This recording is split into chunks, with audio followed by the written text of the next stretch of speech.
It all comes down to this. We are approaching the finals, and it looks like we are starting the finals. So we're going to jump right into it between Aidan Mirabelli and Owen Turcotte on Boros Energy versus the Jeskai Blink strategy, the kind of two premier decks of the format.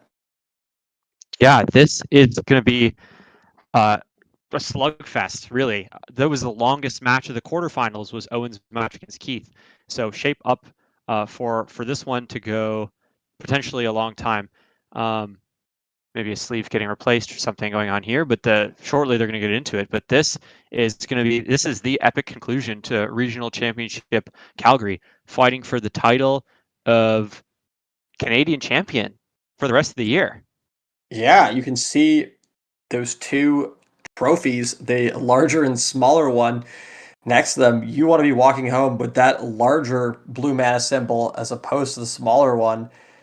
And these players are playing for, they've got the world's invite. There's a bit of that pressure locked up. You've got your PT invite locked up. But at the end of the day, you don't show up to these events just to qualify for future ones. You show up for the glory of the event you're at right now. And these are two excellent players who have played a lot of Magic and have not taken many long breaks today. It's been a grueling day, and we'll have to see who has the kind of mental and physical fortitude to stay locked in for this last match. Yeah, exactly. And you see from this angle, most of the center, the Big Four Roadhouse, probably getting dismantled here. The crowds of people that were here playing all types of events this weekend, thinning out. This is late on Sunday, and really all we got left is this match. Yeah, as we're getting into it, it looks like they've both taken a mulligan. Aidan inspecting his 6 card hand or 7 card hand, seeing what he wants to put back, or if he wants to go down to 5. He will be on the play. Owen was the 8th seed, and this is a matchup we talk about plays all the time. This is one, to me, you can correct me if you disagree, Liam, but it's obviously important. It always is, but it's less important than some of these incredibly uninteractive matchups involving decks like, Amulet Titan or Affinity. Yeah, exactly. It's kind of, I go first? Sure. Who cares, really? It can be nice in some recommend games, but uh, you know, both of these decks have the interaction to neutralize any of that super strong start, and the Plage is really the equalizer when it comes down to it. Yeah, mull to 6 for both players. Also on Pride to start. And Owen draws his card for turn. Yeah, that angle we were on before, showing off the full Cosmos jersey for Aidan. Got to give a shout out there. Owen immediately cracking the fetch land, trying to potentially answer the Ocelot Pride right away before it can start snowballing at all. Yeah, this is one of those spots where this Boros Energy deck, it asks a lot of very good questions. Owen's deck has 3 prismatic endings, which are the kind of efficient answers to an Ocelot Pride on turn 1, but the card's so powerful that sometimes you might be forced to March of Otherworldly Light, pitch something to deal with it on turn 1. Owen's own Wow. Ragavan just looks embarrassing against it, but you have to hope that, with this plane set, you got to assume that it's either of the white removal spells, and if you're Owen, you've got to hope you have prismatic ending here.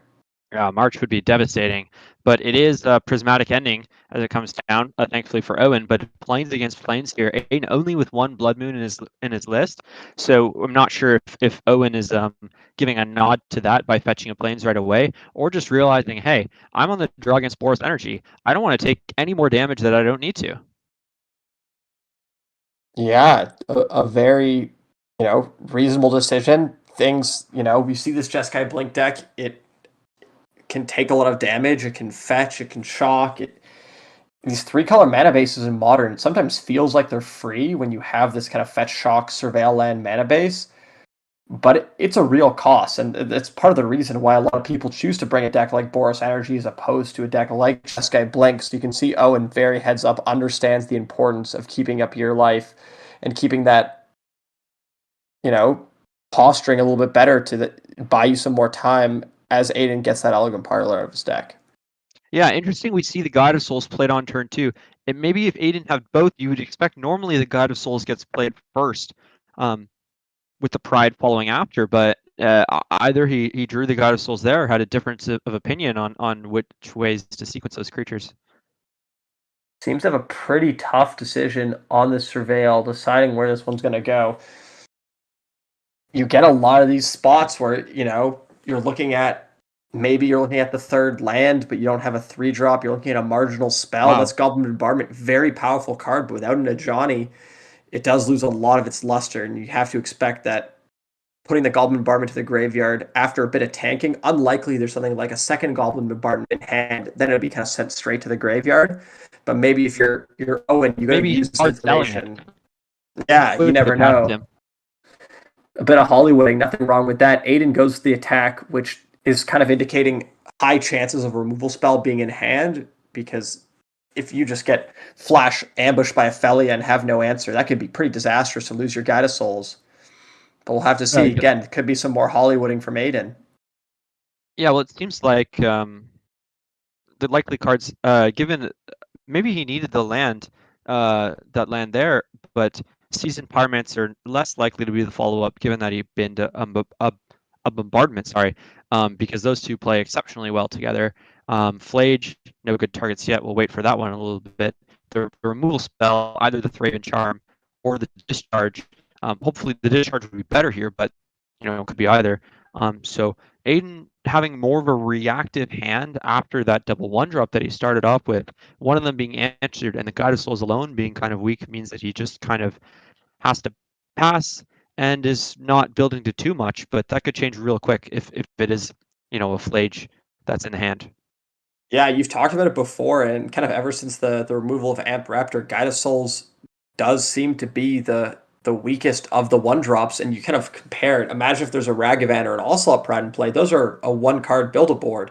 This Guide of Souls is fantastic in conjunction with some other cards, but it is the worst one on its own, and a 1-mana 1/2 is not where you want to be in this high-powered format. So you got to hope that Aiden's going to have something to follow it up, but there aren't a ton of instant speed proactive plays available to him. There aren't any, so you got to imagine that his hand is land and removal. Yeah, and a Flage would be an excellent one from Owen if he had access to that.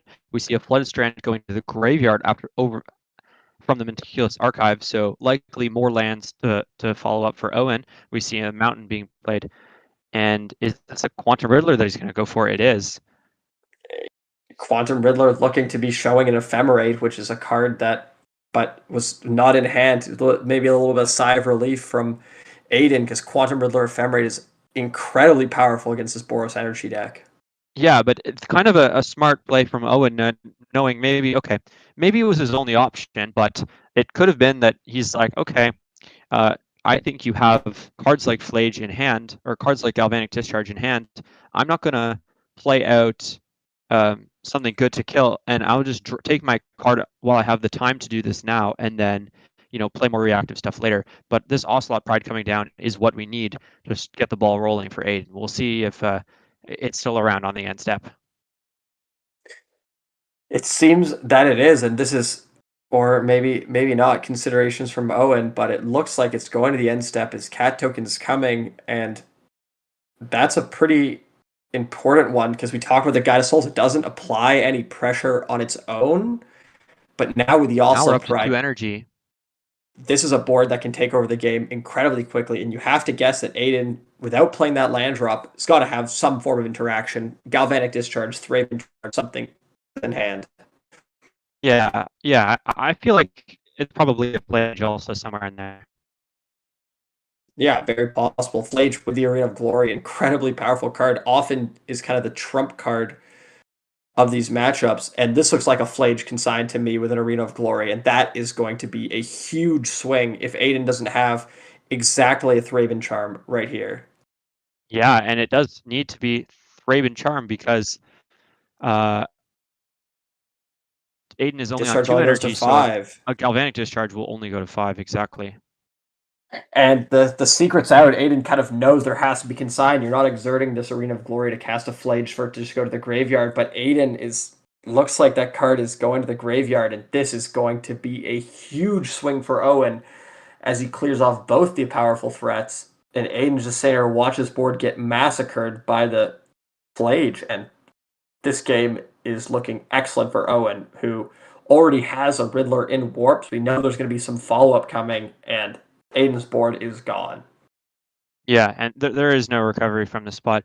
Now, note on the turn before, when Owen had that Quantum Riddler, he didn't have the double blue to go for Riddler Consign, but maybe he wouldn't want to anyway because he knows that this play is what's going to win them the game. A 4/6 Quantum Riddler, super powerful, but this is it's not even close in power level. It's killed 2 creatures. Yeah, now Aidan, you probably have to jump in front with this cat token, knowing that's going to save you life. You talk about the Flage, maybe that's Aidan's out back into the game.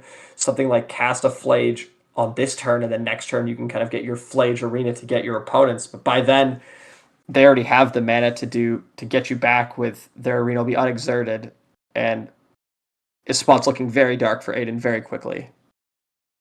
Yeah, exactly. And it's discharge, double discharge. It looks like No, it's a no, single just single discharge. The discharge. block with Sorry, the cat sorry. is dealt the first damage, so this is going to kill it, deal the last 5.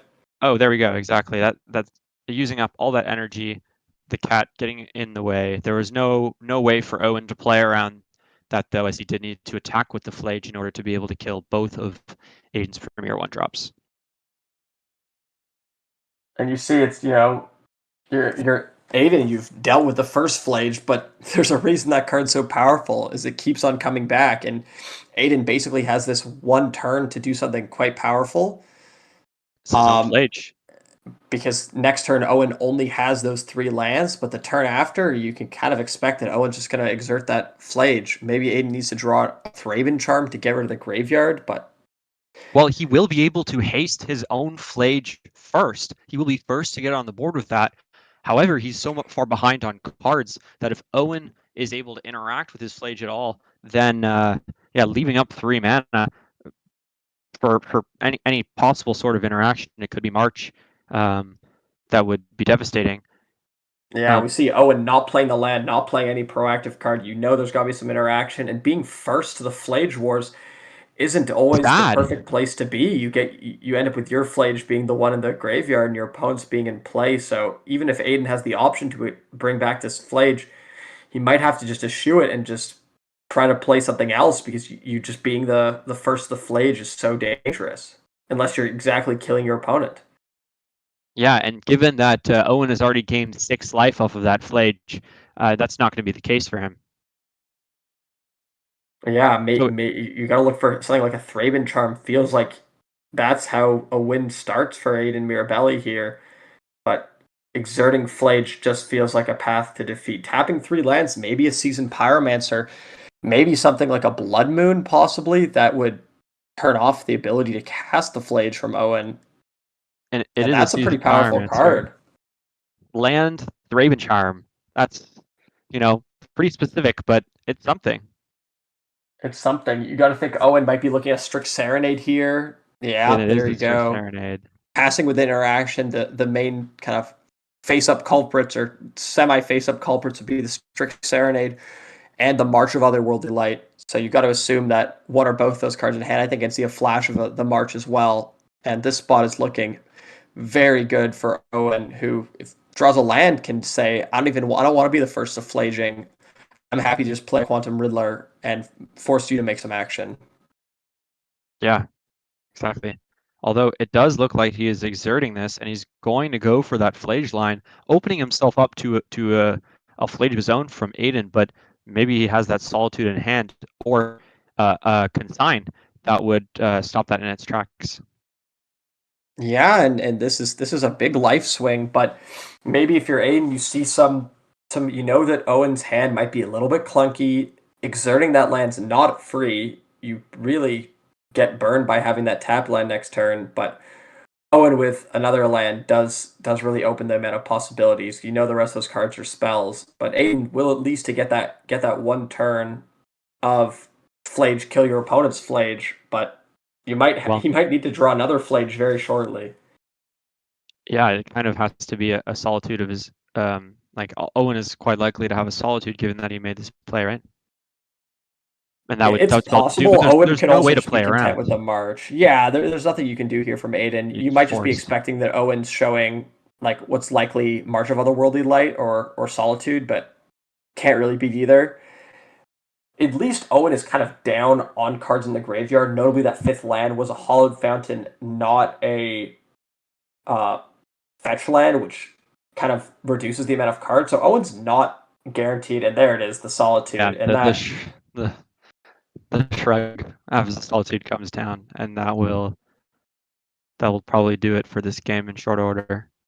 Yeah, it's looking very tough for Aidan here. Is any spell is great for Owen. Any land allows the Riddler to be cast, and you got to think what could a draw look like for Owen that gives Aidan a chance in this game, and it's not very clear to me what that looks like. This Flage closes the game out very quickly. It looks like Fable to draw that coming down, setting up Quantum Riddler, but choosing to just go for the Riddler this turn, shocking that Sacred Foundry. Makes a lot of sense. Draw 2 more cards. 10 power on board. Your Arena of the Glory tapped, and Boros Energy doesn't have the tools to recover from this. It doesn't play Solitude. So, yeah, this game is done. Yeah, when you look at the Boros deck, it's got the more cheap cards, more good proactive plays. It gets on the board better in the early game, but and it has the Flage to kind of keep parity, but it doesn't have these great exile tools, especially available to him game one. Post board, he might be looking at a grindier game, but Aiden's discarding 2 He's fighting. He's useless fighting with this card. season Pyromancer. I admire it. I would maybe be scooting it up, but we're in the finals of a regional championship. If you have a chance to win, you play out the game, and that's exactly what he's doing. Yeah, I love to see it from Aiden, and maybe It's, I'd say Aiden's best out from my point of view would normally be okay. Surveil Flage into the yard, and you can Arena of Glory Black the Flage, and that's something that you can do. But with the 2 Elegant Parlors already in play, that out is no longer an option. So it really diminishes the number of things, and it looks like Aiden will be falling down very low. And you got to yeah. assume Owen drawing a bunch of cards with this Riddler. His hand is unlikely to be empty.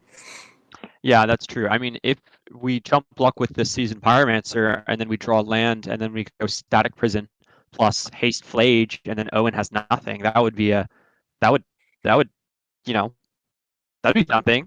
That's Yeah, the but perfect no draws, but Flage that's is no something. Flage is a little tough there, but I have to draw the Flage first. I But believe we have a yeah. Flage in the graveyard discarded to the Season Pyromancer, actually. Oh, that's a Flage. Oh, I thought that was a land. Okay, that's Uh, something.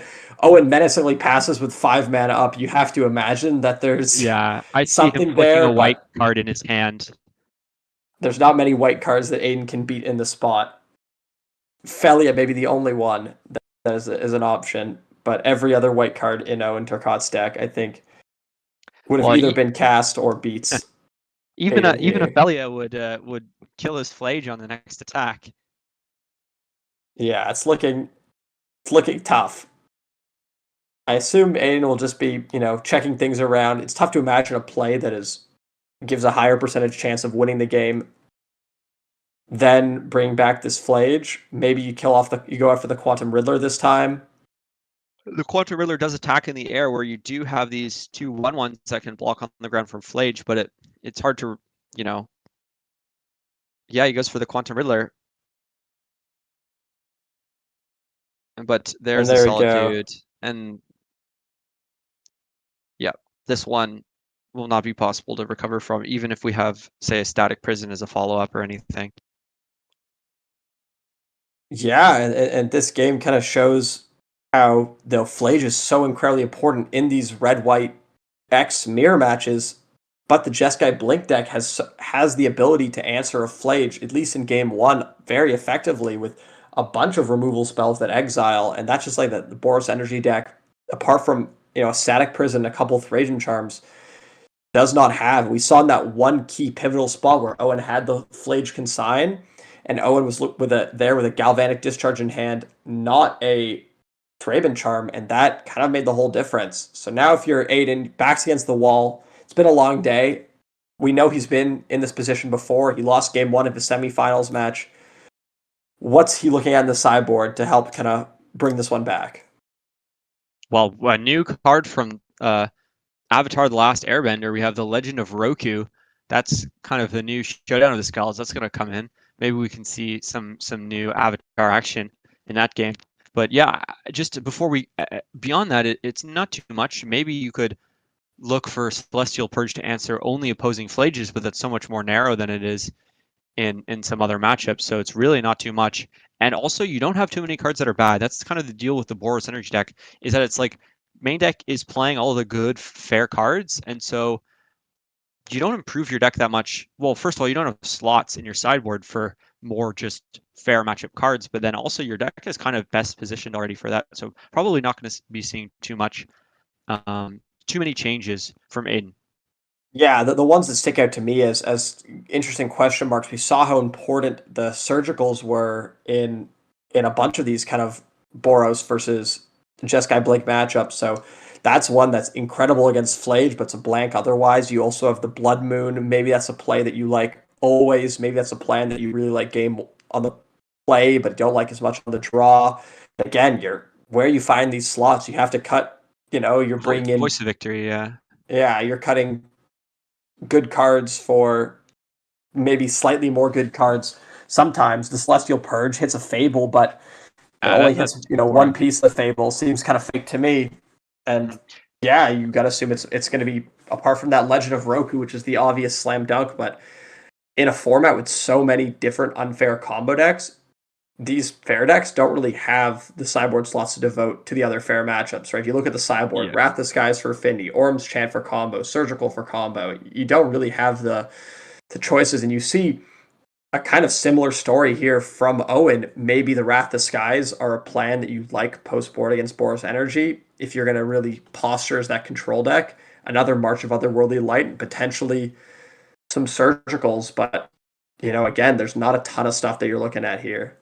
Yeah, exactly. And it's going to be Static Prison coming out for Aidan because of those those Wrath of the Skies that we expect Owen to be boarding in. Jeskai does take that kind of role. Aidan is Wrath of the Skies on his own, but of course they're not. They're coming in. And Voice of Victory, I just want to expand on that for a moment. We saw Voice of Victory putting in incredible work in his semifinal match against Amulet, but it's the rare creature that's actually, you know, worse against the fair decks and much stronger against the unfair decks. Here, it's just Flage food.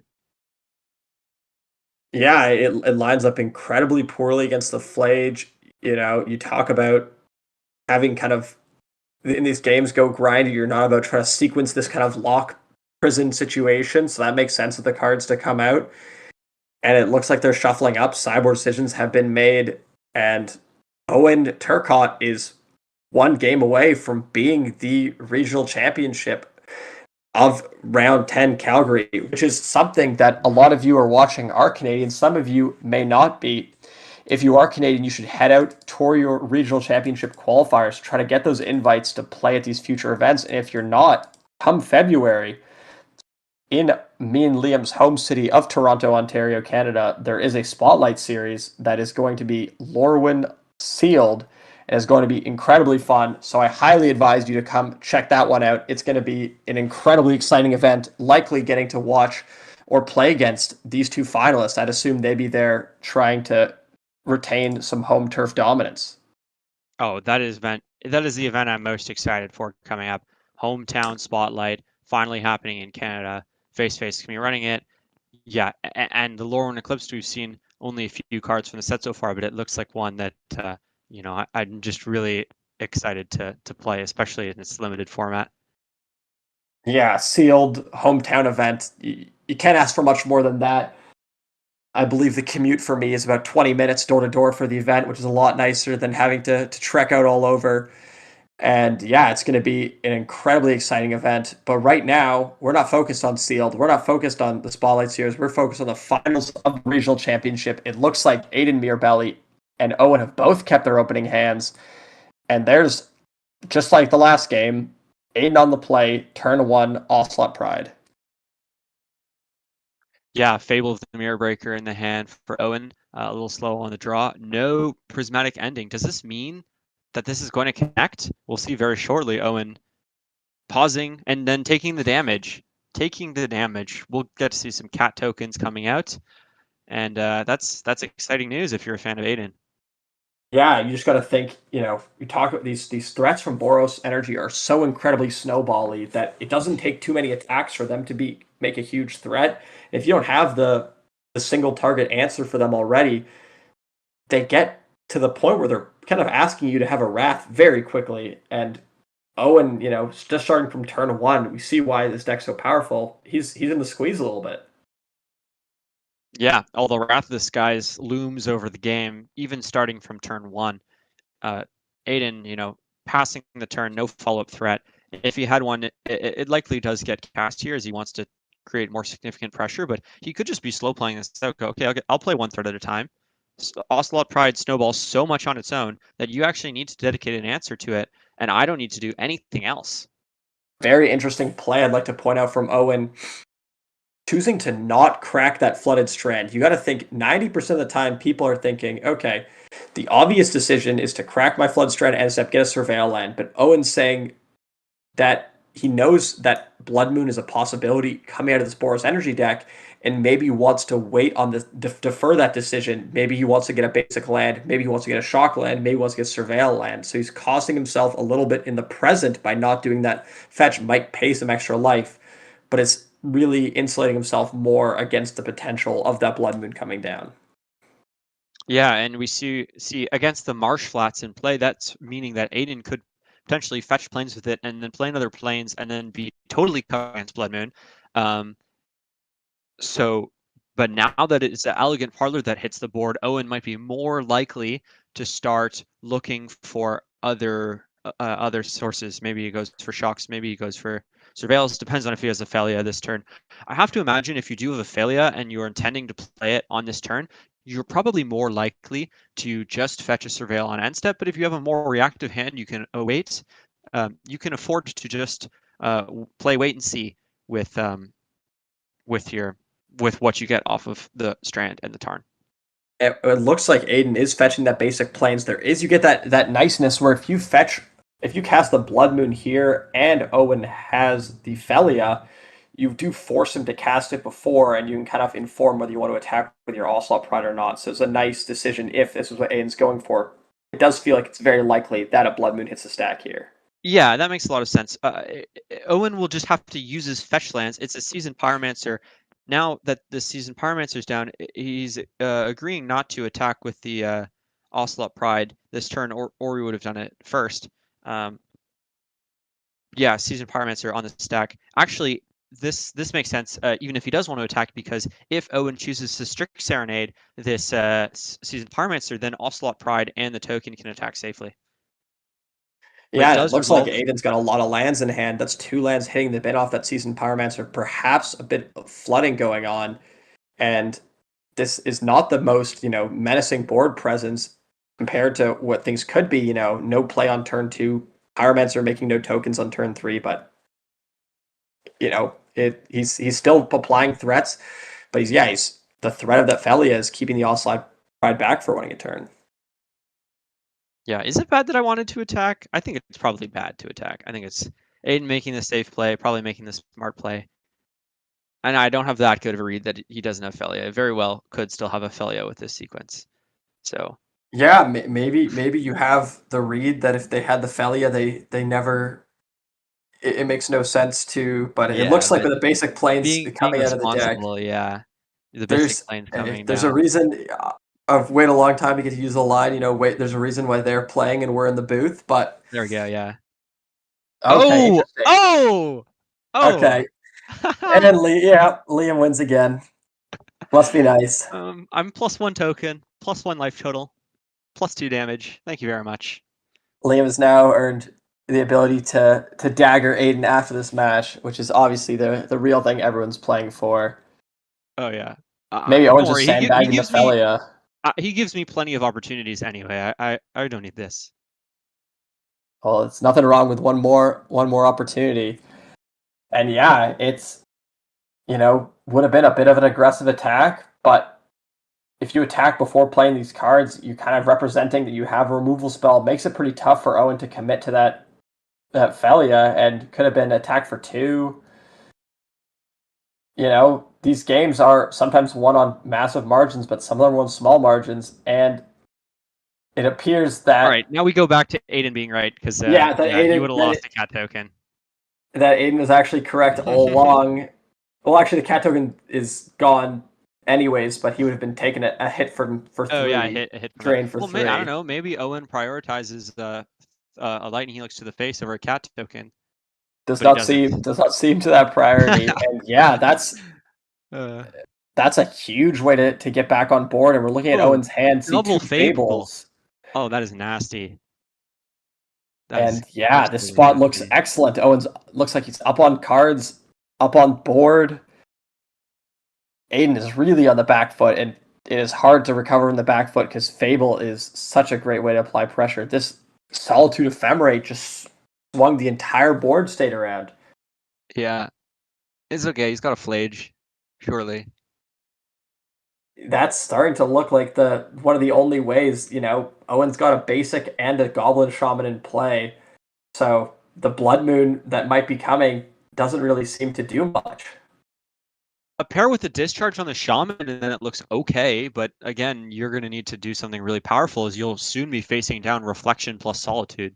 One of the big reasons why Fable of the Mirror Breaker is played in the Jeskai Blink deck and not in the Boros Energy deck is this Jeskai Blink deck just has way better cards to copy with that Reflection. Boros Energy, I guess Seasoned Pyromancer is okay, but not much other than that. But here it is Blood Moon that comes down.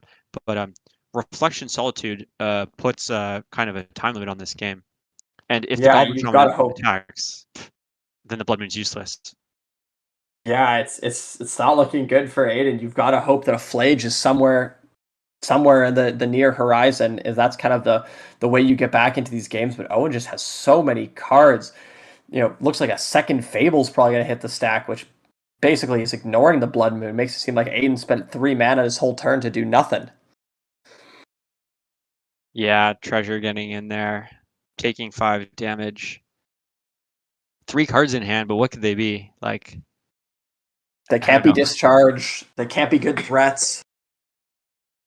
They can be useless Thraben Charms. There's a good chance they're lands, and You know what? those are Let's not looking impressive. maybe Aiden boarded in Wrathus guys. Imagine that. Land 5, Wrathus guys, take out your Fable. Take Both out your your own Blood Fables. Moon. That could be nice. Well, the Blood Moon was just a bait for that. It was just a Yeah, little setup. exactly. To get your opponent to develop. Well, that it's starting to look like the only way for Aidan Mirabelli to become to even get to a game 3 is going to involve a card that is about 0% chance is currently in his 60 card deck. But it's gotta be the Miracle Wrath guys or maybe Flage, and now Flage Arena of Glory not even an option. The Blood Moon in No. play. It just Well, seems like Owen is the one with the Arena of Glory. I mean, Aiden's got mailed on turn 2 by his Surveil land because he was already so flooded. And I can see another land in his hand. And then is that another Blood Moon? I don't know. Just get that Charmander off the board. It's a Magic tournament. And yeah, we got maybe a Ragavan coming down. Maybe a dash. Maybe that's the line. Ragavan. If we can get the Ragavan to connect and we can take away Owen's Wrath the Skies. But that is okay. Golem Bombardment. There we go. And just notice, of course, Owen again. Chapter 2 Fable. Nope. I'm keeping my hand. All right. yeah, that is gonna be one of the biggest signs of strength in a game. And Owen is untapping, and I think Aidan sees the writing on the wall, and so does Owen. He wants to make sure he doesn't make any catastrophic blunders in this position, but this game is close. That could be another Fable. Only discard one, maybe. Maybe you can just keep it all just for the Trubbins. Is he discarding a Fable? A Flage. Oh, discard. Yeah, nice. The only card to discard is a Flage. That one's even better than that. I don't know. I think Aiden just played out the bombardment just to sell the Wrath of the Skies even more. yeah. That starting to look like it may not be enough. Sadly, Owen has the Arena of Glory set up to play around the future Wrathus guys, but I think we are incredibly close to crowning a regional champion and it looks like it's going to be Owen Turcotte. Yeah, and he's doing it out of 8th seed. I mean, that happened. Oh, surgical. There we go. That's what one of the cards could have been. And it Oh, gets a nice little play from Aidan. And the there we card go. advantage. At least he got to surgical the Flage. And that is it. Congratulations to Owen Turcotte, your regional championship, as well to Aidan Mirabelli. Second place getting the significantly smaller trophy, but still nothing wrong with that. An incredible weekend for both of them. They'll both be going to the World Championship. P-Tarts hugged in a truly beautiful moment. That's what Magic's about, really, yeah. There's nothing like a Oh, really that's nice... sweet. That's awesome. Yeah. You know what they say, it's tough not to be romantic about Magic. Congratulations to Owen Turcotte, P-Tarts to win on the internet. And yeah, we'll be seeing both these incredible players at the World Championship next year. And just a hard-fought tournament. Some of these modern games, they go by quick, they're over, but both of these decks play long, grindy games a lot of the time, and just fantastic sportsmanship from Aidan Mirabelli, clapping for his opponent. That's what you want to see at the tournament. That's what separates a Canadian Magic tournament from the other RCs. Just a couple of beauties on screen.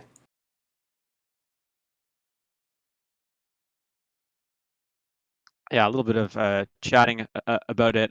I guess not too much to say about that game in particular, but yeah, congratulations to Owen doing it out of 8th seed, proving that Modern is not a play draw format. He can win in any scenario, and that wraps us up. Thank you guys for watching.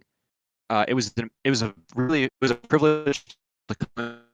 This is my first time as a commentator, so I really was excited to do this, and it was amazing to be able to get to watch these matches and get to commentate over. Thank you so much, Ginky, for doing it with me. It was a pleasure. Yeah, no, thank you very much, everyone, for watching. Thanks to everyone who played, who shows up to their RCQs, who shows up to the RCs, who shows up to their local game stores to keep this incredible culture of Canadian Magic going. You can just see excellent sportsmanship from the players. That's Canadian Magic in a nutshell, and I am honored to be a part of it. And I think with that, we will see you all in Toronto. I'll be there. Liam will be there. I'm sure Aidan and Owen will be there. I will not be in the booth for that one. I will be at the tables. Yeah, there is 0% chance I would pass up the opportunity to play some incredibly fun sealed tournaments. That is my favorite format, followed second by draft, which hopefully we'll get the opportunity to. I highly recommend you all watching, whether you're from Canada or from abroad, to think about it. Toronto, no bias at all, is the greatest city in the world. I highly recommend you check it out and enjoy the Spotlight series there. And from all of us in the booth, thank you very much for watching.